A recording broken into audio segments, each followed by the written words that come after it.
This is Duke University.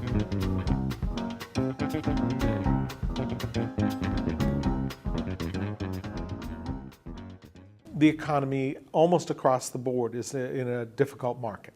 So what that means is students need to be able to be creative. And so we've seen some students who have said, look, I know that some of the kind of work I want to do in the environment is being done internationally, and I'm going to look there. And I've had other students who've said, you know, I thought I wanted to really get committed to a company right now, but I think I'm going to explore other kinds of educational opportunities and fellowships in addition to looking for jobs. If you have a student who wanted to be in investment banking but is now looking at other alternatives, you might look for other domains where they have been successful, and that may be, for example, in athletics. And sports is an environment certainly where there's an awful lot of finance being done, and I've worked with students, for example, who went to professional franchises and did jobs like being a capologist, the person who helps the general manager think about salary caps and how to leverage those. Well, that's not something that's ever going to be advertised, but if you have a young man or a young woman who's interested in sport and finance, you look for the connection there. The inclination that most of us have is to look outside and say, what's happening in the world or what's happening in the industry that I'm imagining, and then trying to place ourselves there. And I think that's often a mistake because it limits the student to comparing themselves to others.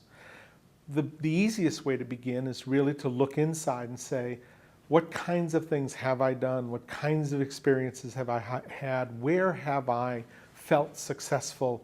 Where have I felt the kinds of ability to really be both successful and enjoy what I'm doing? And begin with the student. One of the key advisors I suggest every student develop while they're in college is a reference librarian who they get to know, who can help them not only with the research they're doing for their academic work, but can help them do problem solving in things like, I'm looking for an internship in this kind of an industry. How do I develop a list of 50 companies who are doing this kind of work? Reference librarians tend to love that kind of problem solving. So what I'm suggesting is, yes, use the internet, but use it as part of a portfolio of tools that you're using. One of the mistakes that we see students making is they look for jobs that are there. All right? And the reality is we know that many jobs that are filled in this country are never advertised anywhere. And so if all you're doing is looking for the jobs that are easy to find on the internet or advertised even through the Career Center, the fact of the matter is most everybody is looking there.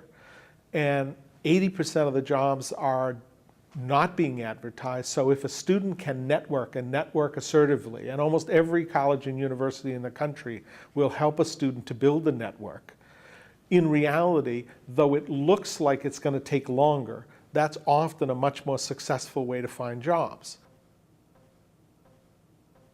We see in college today that there's a lot of confusion among students about whether the dream they have is their dream or a family dream. And so one of the things that we would hope for both students and parents is that they would recognize that college is a time of exploration.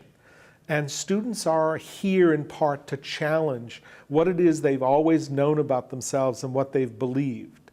And one of the natural outcomes of that is to question whether that original dream still holds, whether that's to be an engineer or to go to medical school or to, have a concentration in a particular field. All of those things are not unexpected. They are a natural part of the development of a college-age student, and they must take this dream on as their own.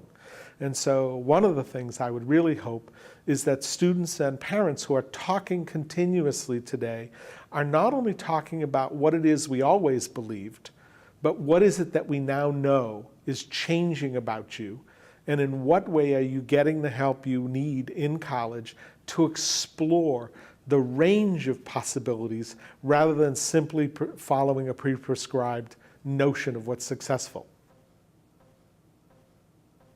I worked with a young woman a number of years ago who was in finance again. Her interest was, she thought, working as a budget analyst. And she got her first job doing that and called me about 2 months later and said she was hating the job she had because the industry she was in just didn't fit who she was.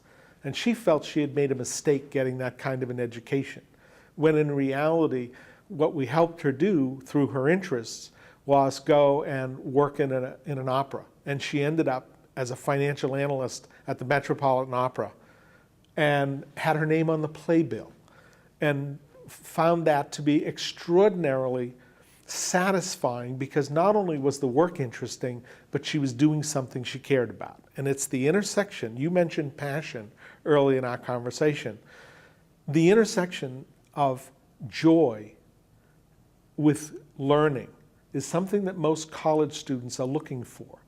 Produced by Duke University. Online at duke.edu.